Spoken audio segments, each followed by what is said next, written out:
episode of Grad Guide, where experience meets aspirations, a podcast brought to you by the Ashoka Placement Committee in collaboration with CFE Ashoka University.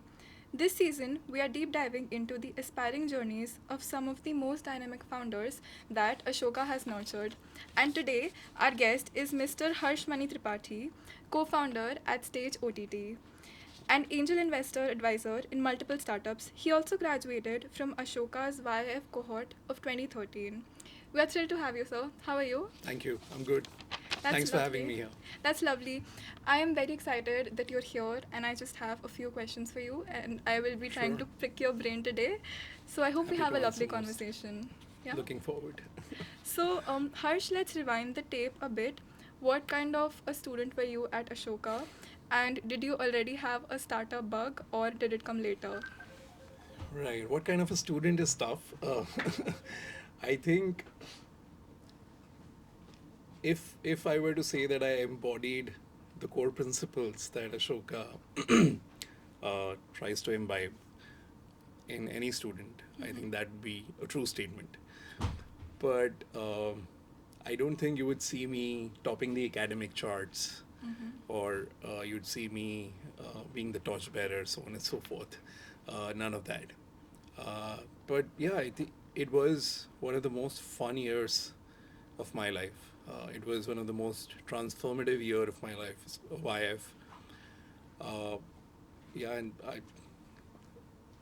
I thoroughly loved the kind of peer learning we enjoyed alongside our academics, which was, of course, driven by some of the most inspiring faculty that I've ever had a chance to sort of experience.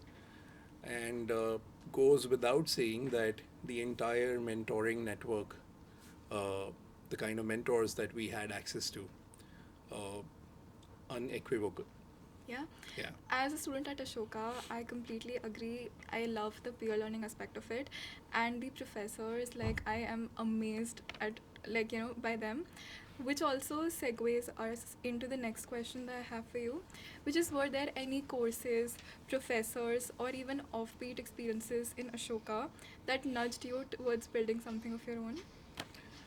So I think so. I was an entrepreneur before I joined YF. In fact, my first company I started back in my second year of college. I did engineering from SRM University.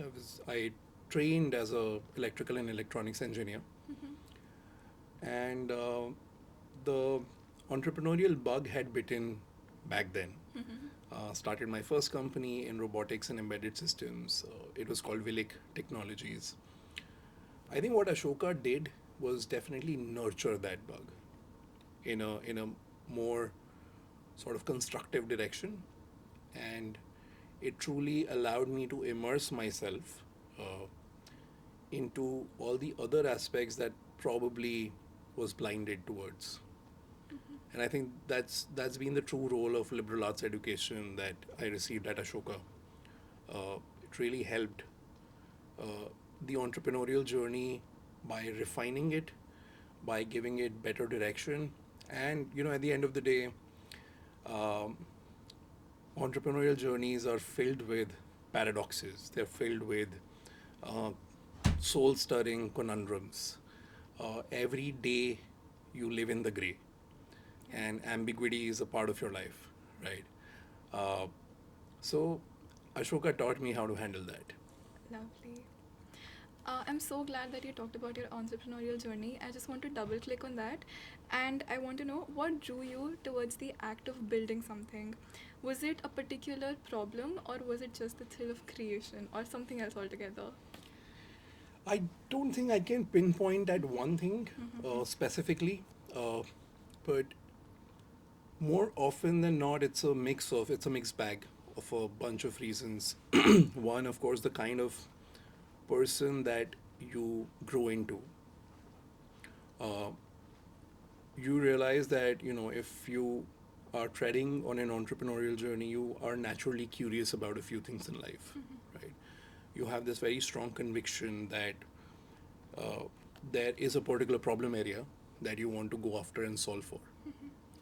Uh, and you cannot be an entrepreneur without enjoying the act of creation, right? You're creating every single day. Probably it's also one of the most arduous, rigorous creation journeys because companies and organizations are not built in a day. Uh, there are a lot of other creative art forms where you can get from the beginning to the end in a much shorter span of time. But it's very, very tough in the entrepreneurial journey to go from the beginning to the end in a very short span of time. It is very, very long years of your life that you pour into creating an organization, solving a problem, creating a product. Uh, Also, the organization is also an organism in itself that you end up creating. Uh, the culture speaks for it. It's also the act of creation. How you create the perception, how you create the product, how you create the people. Yeah, it's very thoroughly rigorous Lovely. that way. What I love about your answer is the way you mentioned that your organization is an organism. So now I sort of want to steer the conversation towards that Sure. organism and talk about Stage. Hmm. So before it became the powerhouse OTT platform that it is, I want to know what was the first spark? What was missing in the ecosystem that you noticed and wanted to offer to everyone? Yeah, so interesting. In fact, we just celebrated our foundation day on the 1st of November. It's been 6 years. Congratulations. Thank you. It's been 6 years since the founding of Stage. The founding day or the founding phases memories are still crystal clear in my head. So going back, there were a few insights that we were sort of sitting on through our experiences from Wittyfeed. And one of those insights were that people just enjoy and thoroughly love a piece of content if it is delivered to them in their regional dialect. And somehow it turns out that, not somehow, I think now we have answers, we have a lot of answers, but at that time, at the founding time, the question that we were really asking ourselves is that is there a dire need for people to feel validated, reinforced, and celebrated in or through the parts that they identify with, right? And Stage became a medium for that. Right? We are actually not an entertainment company. We are a cultural company that validates, reinforces, and celebrates people's regional cultures, right? And it is a lot more about what they identify with. So, going back to the foundation, I think this was one insight that we had sort of stumbled upon really through our entrepreneurial journey at Wittyfeed. And because, and we knew that this is a very powerful nugget uh, of truth that mostly in that time and space people did not agree with us on, right? Uh, but the founding team had the conviction that we can go out and build something in this direction, right? So we picked up that, and we Stage first started as a platform for artists. It was never the OTT that it is today. It did not start as an OTT that it is today. And over the last half a decade, it's been a winding road to reach here. And also, there were so many other insights that we kept stumbling upon one after the other. And eventually, all of that came together and in unison created what Stage is today. But to your question, these were the most founding insights that we had at that time that we harped upon. Lovely. I also want to talk about the future of Stage a little bit now. So, the OTT space, as we all know, is a little bit cluttered, but Stage is doing something different. You've spoken about OTT. What does that actually mean, and how do you see it redefining the entertainment for Bharat? Right. Um, there's no short answer to this. Take all the time you need. But yeah. So, as we started creating Stage, a few years ago, a phenomena had unfolded, right? It was called Geo. Hmm. Right? What Reliance and Geo did is that they unlocked the access to internet Yeah. for a huge chunk of the population of the country. Mhm. And almost in those, I mean, the projection said that roughly 750 million new internet subscribers are going to join, right?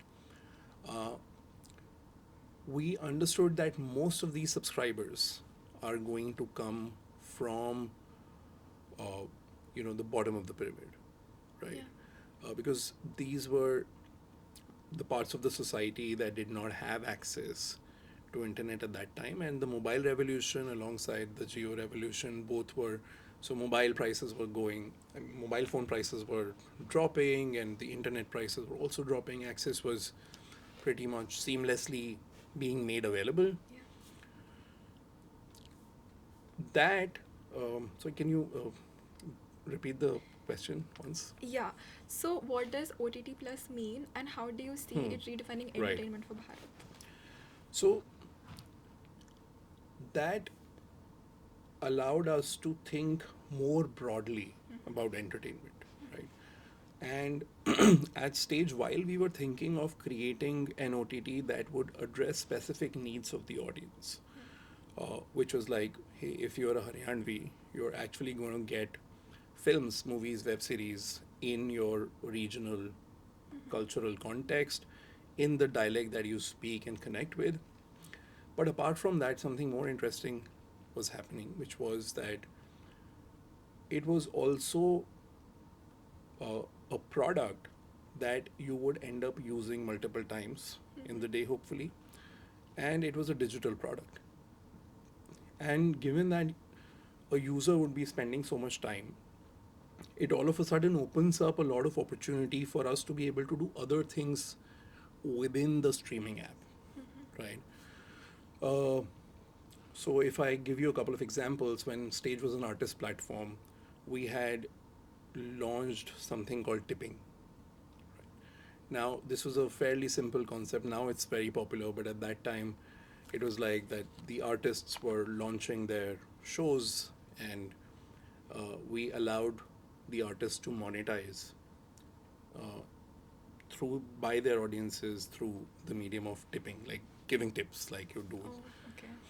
Uh, Similarly, a lot of other use cases started getting unlocked, just by the virtue of the fact that an OTT is a digital product, right? And streaming was taking over, right? Yeah.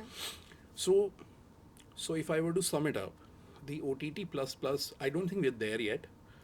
Okay. But in due time, the OTT plus plus vision is actually about the fact that there are so many more ways in which you can engage your audiences, uh, giving them content to stream, that of course they enjoy and they love, is probably not the only way in which you can have their true engagement. This was not possible in the era of the cable TV, right, or Yeah. TV, because most of those mediums were designed as one to many, Yeah. whereas there's a lot of personalization that can now happen for each individual user's experiences. And alongside that, it can also unlock a lot of new things. For example, you know, some community building initiatives, right? Initiatives like you get to learn something through the OTT, Yeah. right? So edtech being a part of OTT, uh, games for that matter being part of OTT, right? Uh, Spiritual uh, practices becoming being enabled through OTT as a product, right? So this is like by and large the entire spectrum of possibilities that exist, and they are more so true in State's case because we are really unlocking it for a specific regional culture And in the process of doing that, we are not compromising on how it needs to be tailored for a Haryanvi audience or how it needs to be tailored for a Rajasthani audience. But at the same time, when we put all of these pieces together, we pretty much will end up creating an umbrella that's national,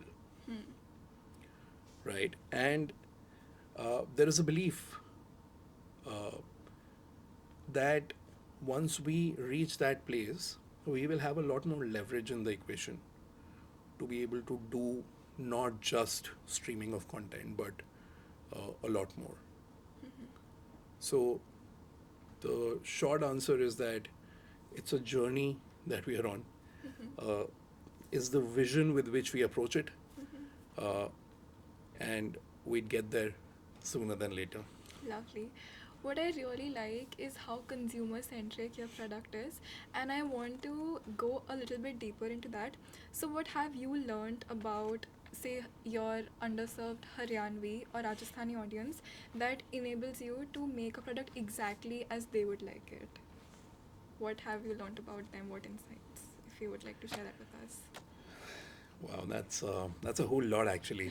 But again, not here for short answers. Yeah, So, absolutely. if I go back in the journey, I think one of the first. So I'll talk about the most fundamental learnings that were myth breakers, but also company builders, right? For example, there was this misnomer in the entire industry that India does not pay for content, right? And more so, Bharat will never pay for content, right? So I hope you understand Bharat. Yeah. Bharat was this almost a mythical idea that happened post Geo's launch. Post-Jio, That, yeah. okay, there's this new set of internet users who are coming in. They'd be called Bharat, and everyone, the stalwarts of the industry, the entrepreneurs as well, the venture capitalists, they all believed that there is no way that you can make money from them, right? Stage broke both of those myths, right? And those were also the most foundational learnings for us. So, first things first, we realized that there was a clear dearth of, there were a lot of companies doing content, but there was a clear dearth of doing value centric, premium, sensible content for people at large. And this is what we learned in our very first um, few sort of venture outs. When we started doing films and web series, a lot of our users started coming back to us and they started saying things like, हमारी संस्कृति को बचाने के लिए बहुत बहुत शुक्रिया, stage की फिल्में देख के हमें अपनी भाषा पे गर्व होता है. It was that was the most interesting inflection point when we realized that we are not building an entertainment company. We are actually building an identity company. That we are in the business of validating, reinforcing, and celebrating people's identities, right? The second point of learning was when we started charging subscriptions. The myth all of a sudden broke and the bubble burst, and it turned out that people were ready to pay for premium and sensible content that they wanted to watch with family. Now, in the erstwhile time, or rather pre stage era, people hadn't really experimented with this. Most companies which were doing content had treated the Bharat audience as a uh, attention led audience. They were trying to monetize eyeballs because they never believed that this audience would be a value sensitive audience or they would pay for it. I think Stage went out there and broke that myth. Uh, I think the third most foundational learning that we've had uh, uh, is that in our perceptions, we often treat our audiences in a in the sense that because, so this is how the logic flows, that because these are dialect first audiences, they must be rural audiences and they must be poor. It's almost funny how these three things get linked. Yeah. And I think what we realized at stage is that language is not about class, it's about identity. And it was another misnomer which was going around. And I'm very happy to report that of the 5 million subscribers that Stage has today, uh, almost 50% of them have come from either tier 1 or tier 2 cities of the country. Uh, there's almost nothing like rural audience in the country anymore because Hmm. every village has access to internet. Uh, Absolutely.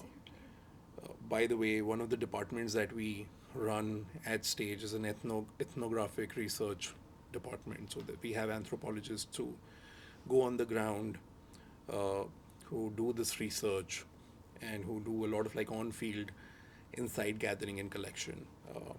Very recently, I was looking at a research that we had done in the Bhojpuri market, and a young 22-year-old was talking to ChatGPT as a companion in a village household. And if you would see that household, you would actually see that this is, uh, the immediate experience is that it is a lower economic strata household, Mhm. but that girl is very proudly using ChatGPT, taking film recommendations from ChatGPT, also using ChatGPT as a companion.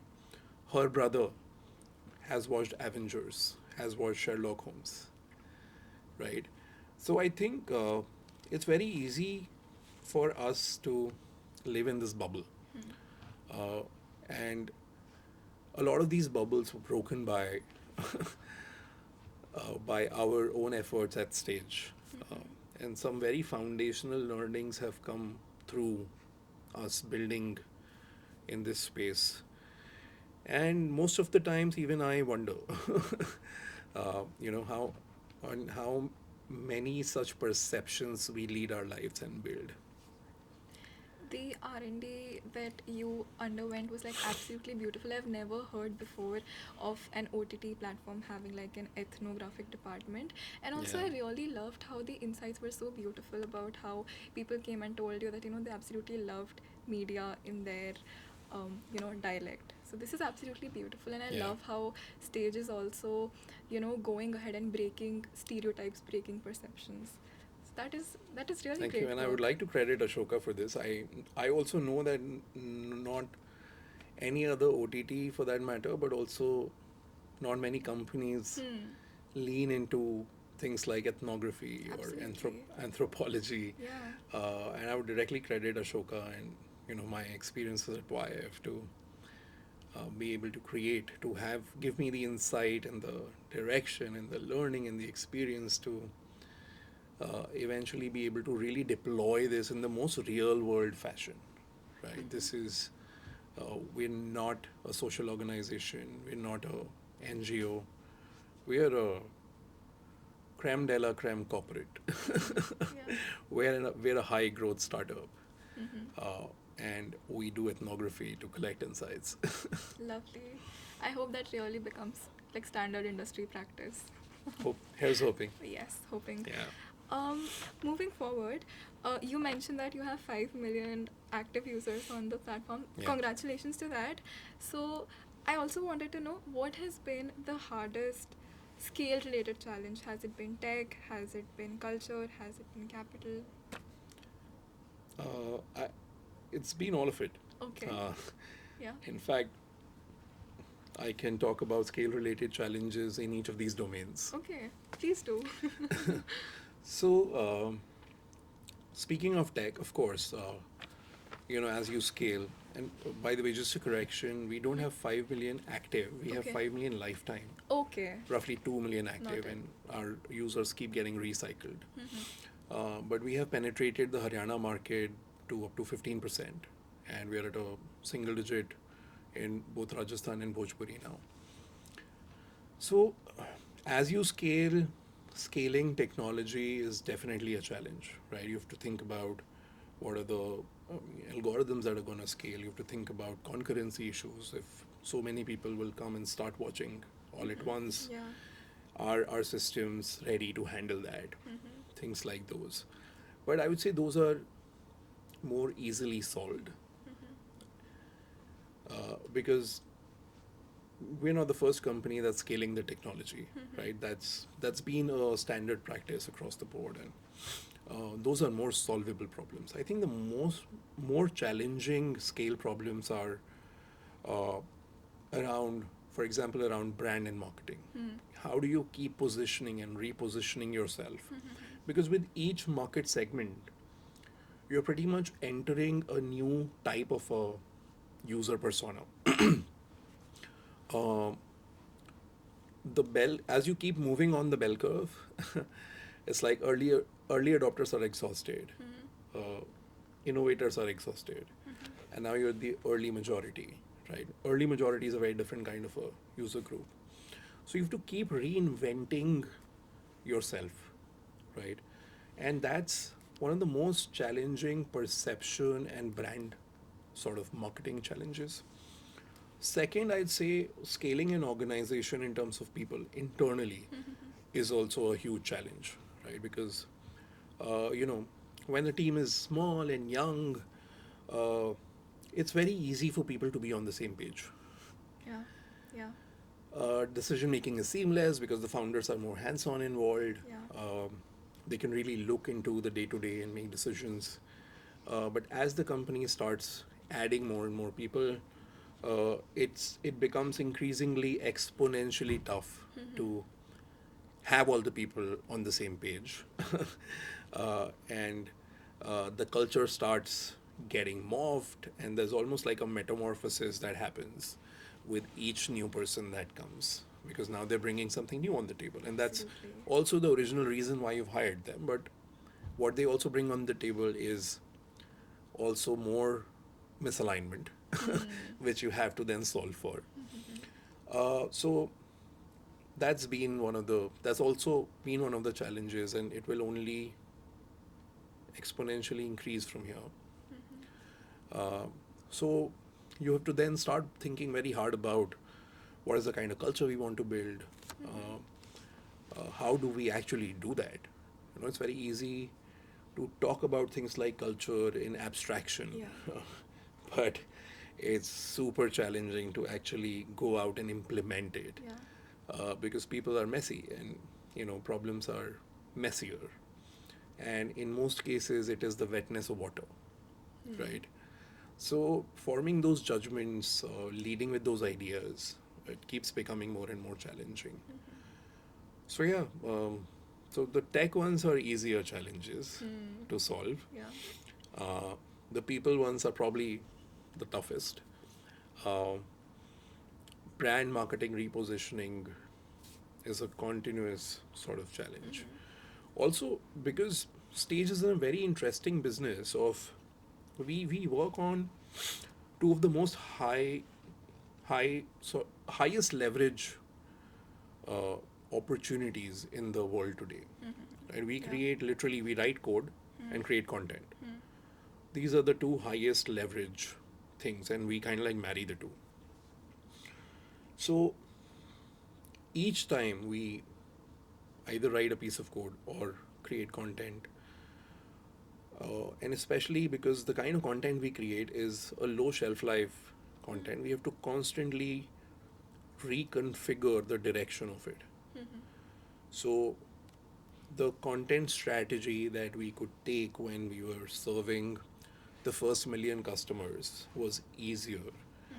And now the content strategy that we have to create and recreate as we scale the customer base is all the more challenging, because now you not only have the early adopter individuals, but now you have families watching, right? Mm-hmm. Yeah. You are on TV now, right? So it's all of a sudden become a household device, Yeah. right? And people in the household are watching Stage. So now to be able to cater to that subgroups and sets of people, we have to reinvent how we configure our content. right? How we program. Uh, so yeah, another area of reinvention and challenges with scale. And I think same goes for product and design. Uh, Things that worked as the use cases increase, the complexity of the product increases, the flows increase, and yeah, so it's I think it's a journey in continuum of hashing out the ambiguity and constantly being on your toes, and you have to lead with innovation and invention and just reconfigure pretty much all pieces of the puzzle Yeah. constantly. What really resonated with me was, what you said about innovation and balance. And I feel like it is really important for any business to reinvent and re-evolve, to, to keep staying on the top of their game. Moving forward, Harsh, my next question for you is, have there been any moments when you felt really close to burnout, or like Stage might not make it? What pulled you through those phases or moments? So the short answer is just too many. Yeah, if you Almost every week. yeah, yeah, absolutely. And I think, so, I mean, a lot is said in the media folklore about entrepreneurial journeys and how they're roller coasters. Uh, but being one, it hits you very differently. I think it's brutal. It's brutal in the sense that, of course, we're not on the border fighting Yeah. the enemy's army or anything like that. But a lot of these are our internal battles, right? I often say that entrepreneurship is one of the most soul stirring journeys. And the reason for that is that it really makes you question a lot, right? It makes you question about, why are you doing what you're doing? And every day there are doubts being raised on the whys of everything that you do. And there are people with counter beliefs who would often meet you and uh, shun down a lot of your beliefs. And the thing is that most of your beliefs are not validated because they're still in form of beliefs. They haven't, you're in the process of turning them into reality. But that journey is filled with a lot of conundrums, right? So to your question, uh, every day, uh, because the days are like sinusoidal. You start on a high or you start low, and then you go through this wave. What is it that keeps you going? Yeah. So coming to that, Yes. I think, and I again often say this about entrepreneurship, that if there's one thing that truly drives you, it is that you have to have a certain amount of irrational passion. And the word irrational is very important here, right? No rational person, no sane person can pull through, right? So having that irrationality very safely, carved around the passion is a recipe that keeps you going. And the second thing is, so often I've seen that, especially first time entrepreneurs or younger entrepreneurs, what they do is they fall in love with the product, they fall in love with the solution. But I realize over time that if you fall in love with the problem that you're going out to solve, then what happens is that until you solve the problem, actually, you are driven by the natural curiosity that you possess to solve that problem. And I think another very important trait to see through these times is that you're just naturally curious. Like you have this almost impatient curiosity that is not going to get quenched until and unless you get to the answers, right? And most of the entrepreneurial journey is actually about you've asked yourself a bunch of questions and you're doing a lot of experiments to get to the answers of those questions, right? So, natural curiosity to pursue the solution to the problem that you love is, in my view, one of the most sustainable ways to to be at it, right? Yeah, and a bunch of other things that keep one at it is that you need to have a support system, you need to have relationships and thoroughly build them, relationships outside of work that sustain you, that support you, that help you, and please take care of your health. At the end of the day, none of this matters. So Yeah. I think good self-love, self-care, natural curiosity, and irrational passion, these are the three things Wow. that would pull you through. That sounds like a really lovely recipe. Moving forward, I just have a few questions for you about your life and your Sure. past experiences. So, you've mentioned that your day consists of like various ups and downs. What does a typical or variations of your days look like, and what part do you look forward to the most? Um, so my schedule is pretty tight Mm-hmm. in the sense that I am mostly collaborating with people, Mm-hmm. right? The variations are basically the different permutations and combinations of people that I collaborate All with, right. right? Mm-hmm. Which is defined by what problems am I choosing to solve on that particular day, Mm-hmm. right? Or what are the collaborations that are required on that particular day. Mm-hmm. So, and I'm sort of like speaking from the work point of view. Of course, there's this entire personal part of the day Yeah. outside of that. Uh, but on a day to day level, I'd mostly be in back to back meetings. And most of those meetings are collaborations with either marketing or product or content. As a founder, I try and chase the hardest problems. Mm-hmm. I think that's the other thing that drives me is that it's almost like that I have the blinkers on and I'm looking for the hardest problems at stage. Mm-hmm. Uh, if it's a people and culture problem, I'll go after that. If it's a marketing problem, I'll go after that. If it's a product problem, I'll go after that. Mm-hmm. And I also think that one of the core jobs of a founder is to really put their neck on the line and take the accountability to solve the hardest problems for the organization. So I try and invest a lot of my time on that. Mm-hmm. Uh, and so most of my day is structured in the order of priority uh, of the problem statement on the scale at which it's going to impact stage. And of course, it's also a lot of fun to collaborate with people. We have some brilliant people working for us. Uh, I love spending time with our colleagues, jamming on problems. Just the regular day to day of like going out for lunch or having a relaxed evening, Mm-hmm. things like that. Sounds amazing. What part do you look forward to the most, if there is one? I look forward. So I look forward to the most challenging problem statement Interesting. collaboration. Interesting. And I generally schedule it in the first half of my day Mm. because I want to be at it with at my peak cognitive Mm. capacity, Makes sense. uh, and I don't want to attack it when I'm drained out. So literally, I'm looking forward to the first meeting of the day, Interesting. the That sounds most, very interesting. because it's the most challenging problem in most cases, and I want to give it my best.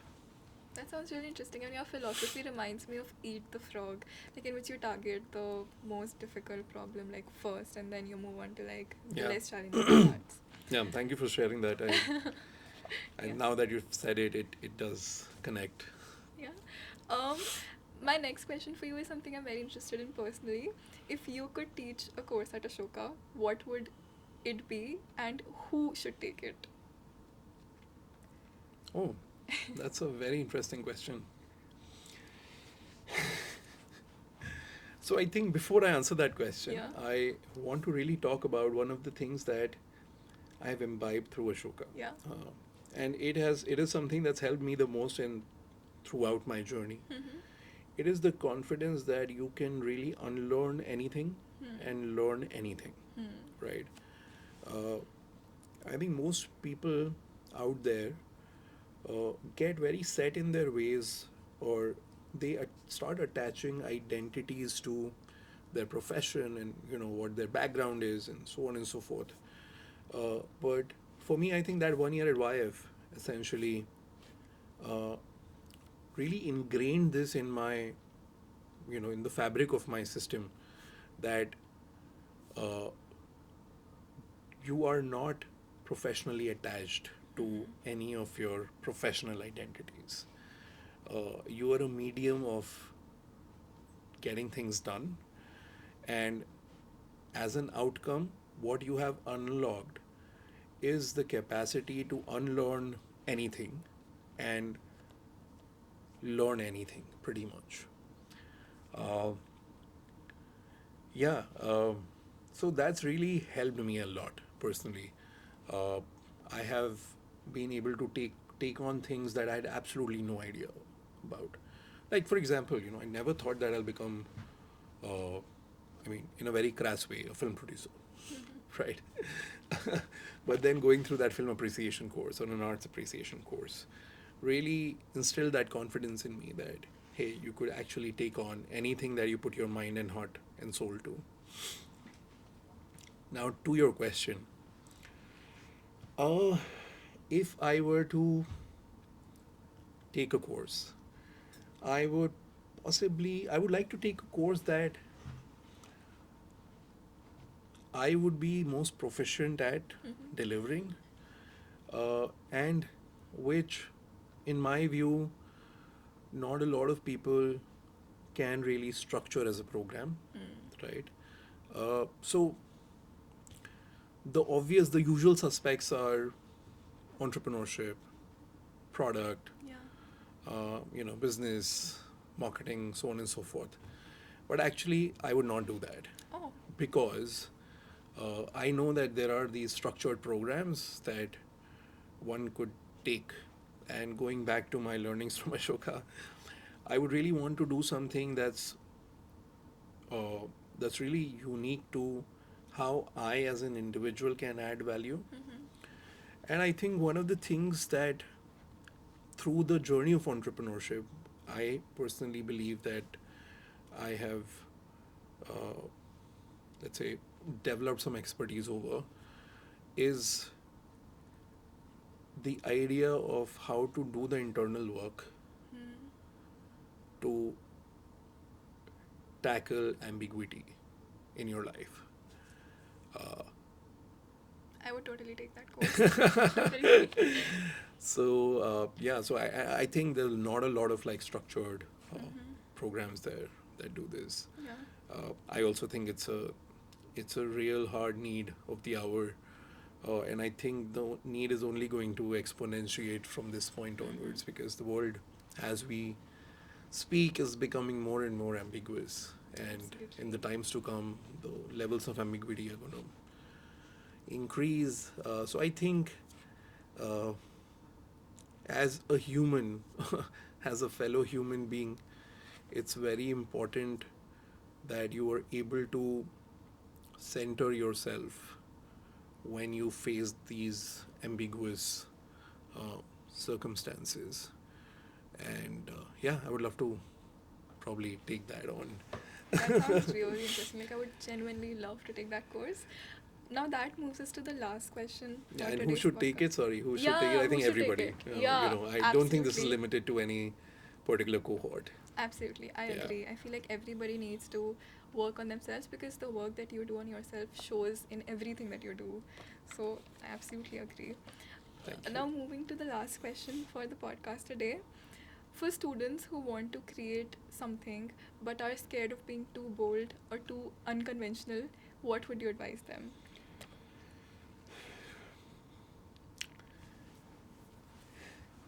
I think it's funny that it seems like paradoxical, Mm-hmm. but most situations in life are paradoxical. Yeah. Uh, yeah, I think the single most important advice is that you have to take steps to move over uh, or rather like develop some amount of threshold of courage. Like so what are the kind of things that you can do to reach there, and once you are able to build up to there, I think the rest of the journey is pretty much taken care of. I think when I reflect on my journey, there were a bunch of things that got aligned and pushed me to do those very small baby steps.